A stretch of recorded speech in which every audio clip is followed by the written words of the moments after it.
Today, I want to talk about what's the safest crypto exchange. Obviously, there's been a lot of concern recently. And for me, the best exchange is Coinbase. And part of the reason I think it's the safest, I do know personally people that work in their cybersecurity. You could say I'm a little bit biased, but I've also met people who work in cybersecurity at other crypto firms and other crypto exchanges. And they've literally told me point blank, oh, yeah, I know exactly how someone could hack in and steal all of our information. Like we have backdoors that we haven't been able to fully patch up yet that I'm working on. And it's very interesting. The crypto world says, not your keys, not your wallet, or not your wallet, not your keys, whatever it is, not your keys, not your wallet. And it is very true that even if you use a third party to have your own wallet, per se, like your own wallet, they store your password and your username somewhere, right? Even if there's not people at the company directly looking at that information. Like if they put restriction on themselves, whatever it is, like they have that data is stored somewhere. And these companies aren't bulletproof. And if someone comes in, like a hacker, and somehow gets in, then they can see that information too. It's been many times where people have had their money stolen from their crypto wallets. And how exchanges are not safe is when actually they onboard new coins and new assets that have very bad cybersecurity built into them. You onboard a new currency, a new cryptocurrency, and that cryptocurrency is very poorly designed or maybe maliciously designed. And when that gets onboarded onto the exchange, like FTX, Binance, Coinbase, that's when the exchange is exposed to hacks, right? Because people can go in through the cryptocurrency and get onto the exchange and steal money from them. That's the way it's been explained to me. And by far has the least amount of cryptocurrencies compared to the major exchanges. Binance, FTX, they were onboarding everything, making all sorts of products, derivatives, etc., whereas Coinbase was playing it safe. And they're also, of course, now the only public one, which is SEC registered, and they have to meet all these accounting requirements. They can't just post a one picture statement balance, as some of these other crypto firms have done, to show proof of funds. And if you watch someone like CoffeeZilla, he has many videos of exposing scams from like these what were seen as legitimate or are currently seen as legitimate crypto companies that are just clearly fraudulent, clearly had terrible practices for security and cybersecurity. But Coinbase does seem to be the exception.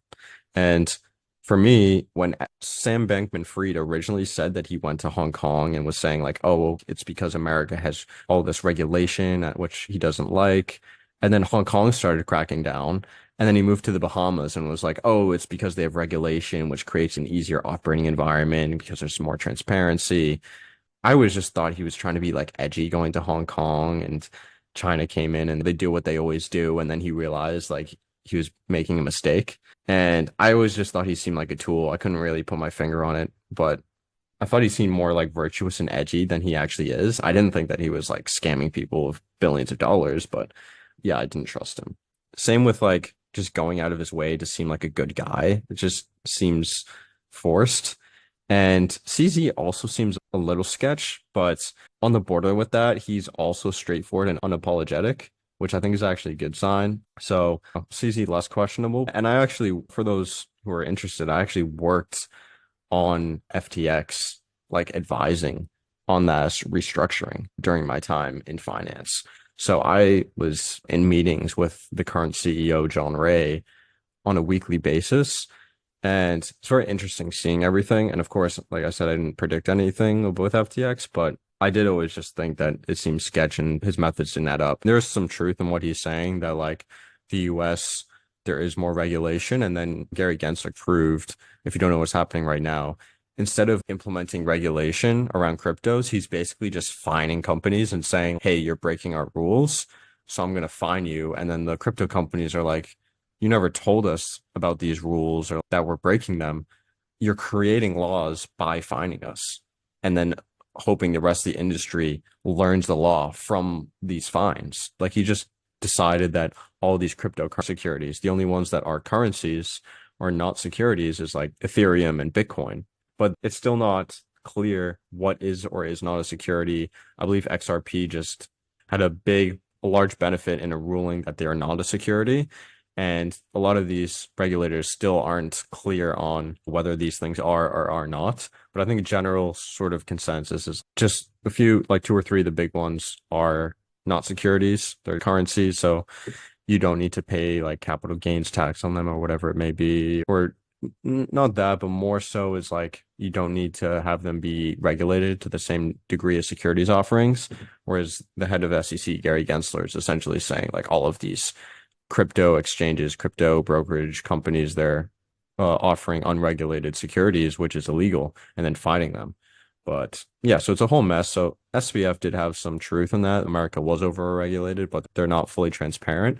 But I just never really, when I did listen to him speak, I always just felt like my BS indicator was going off. I didn't think it was a scam. I just thought that he wasn't as smart as he thought he was, and his decisions weren't made out of professionalism. Yeah, it just didn't seem right to me. So overall, I think for the reasons I mentioned at the beginning of the video, Coinbase is the safest exchange. Of course, nothing's bulletproof. And as I mentioned, every company is prone to being hacking. Every person's prone to be hacking. In a perfect world, I think everyone would basically code their own wallets and design those and connect them to the blockchain and operate in that way.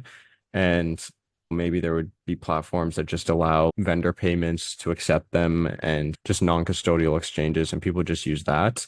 That's not the world that we live in because people want more convenience and people are treating crypto more as a speculation.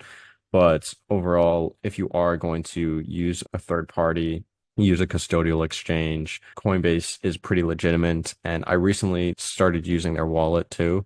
They started offering like your own custodial wallets that you can use as well. I think it's a good company overall. And the more that you outsource this work, there's going to be risk.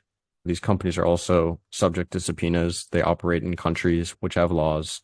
Coinbase operates headquartered in the US, and if the US subpoenas them for information, they're going to have to give it over unless they really try and enter in legal disputes. But just be cognizant of that and take that into consideration when you're making your decisions. But if you are going to use these sort of third-party services and outsource everything and just want some exposure to crypto, I would advise using Coinbase.